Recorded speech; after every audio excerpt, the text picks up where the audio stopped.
and welcome to my channel Amusni 2024 అండి. ఘోషోధార్తరాష్ట్రాణాం హృదయాని వ్యదారయత్ నభశ్చ పృథివీం చైవ తుములో వ్యనునాదయన్.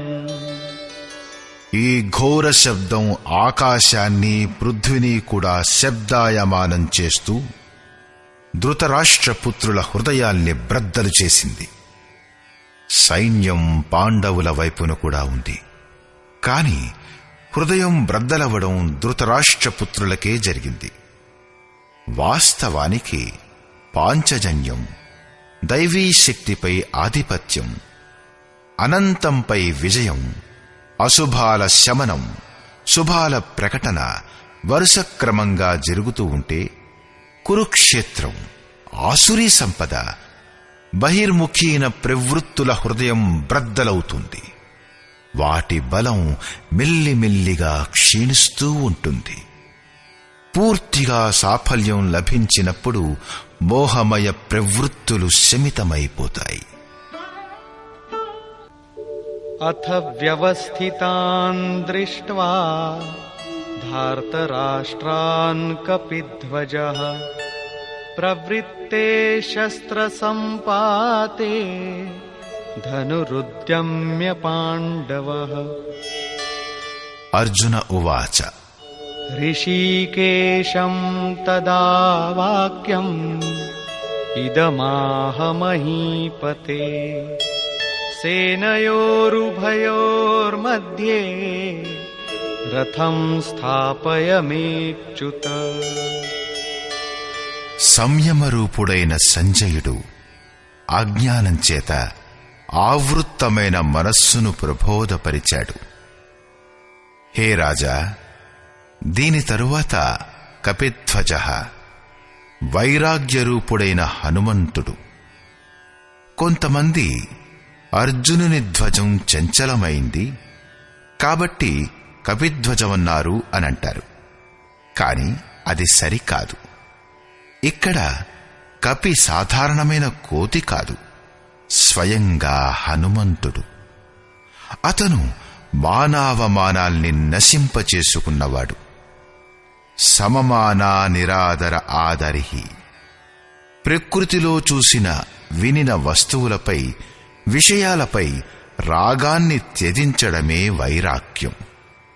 కాబట్టి వైరాగ్యమే ఎవరి ధ్వజమో అట్టి అర్జునుడు వ్యవస్థిత రూపంలో నిలబడిన ధృతరాష్ట్రపుత్రుల్ని చూసి శస్త్రాలను ప్రయోగించడానికి ధనుస్సు ఎక్కుపెట్టి, హృషీకేశం, ఎవరైతే హృదయం యొక్క సర్వస్వ జ్ఞాతయో ఆ యోగేశ్వరుడైన శ్రీకృష్ణునితో ఇలా అన్నాడు: ఓ అచ్యుత, నా రథాన్ని 2 సేనల మధ్య నిలపండి.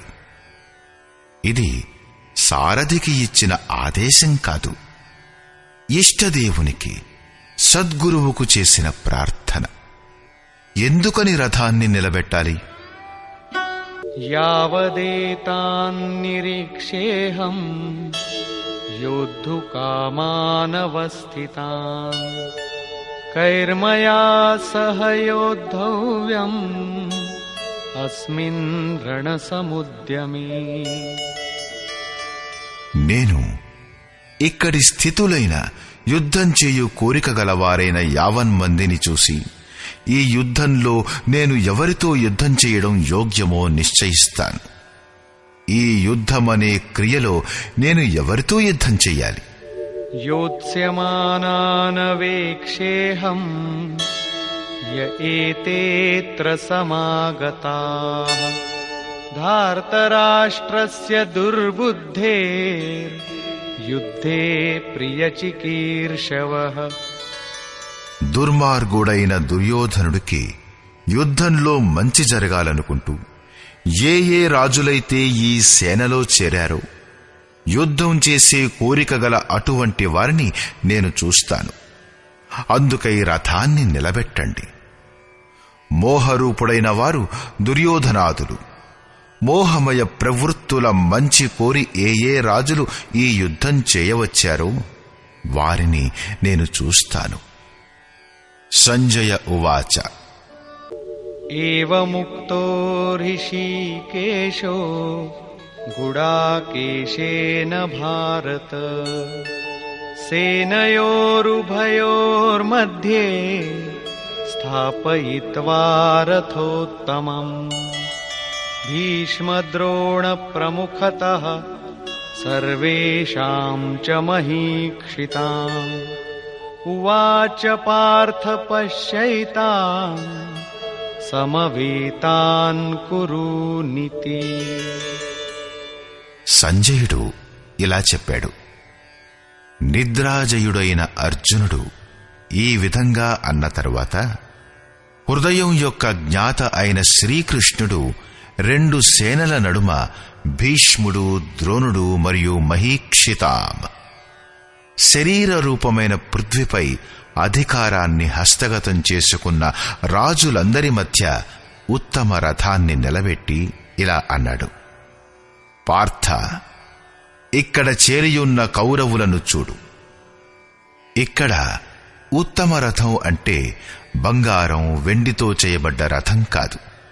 ప్రపంచంలో ఉత్తమం అన్న పదానికి నిర్వచనం ఈ నశ్వర శరీరానికి అనుకూలంగా లేక ప్రతికూలంగా చేయబడుతుంది. ఇలాంటి నిర్వచనం అపూర్ణమైనది. మన ఆత్మతో, మన స్వరూపంలో ఎల్లప్పుడూ కలిసి ఉండేదే ఉత్తమం. ఆ తరువాత అనుత్తమ మాలిన్యం ఉండదు.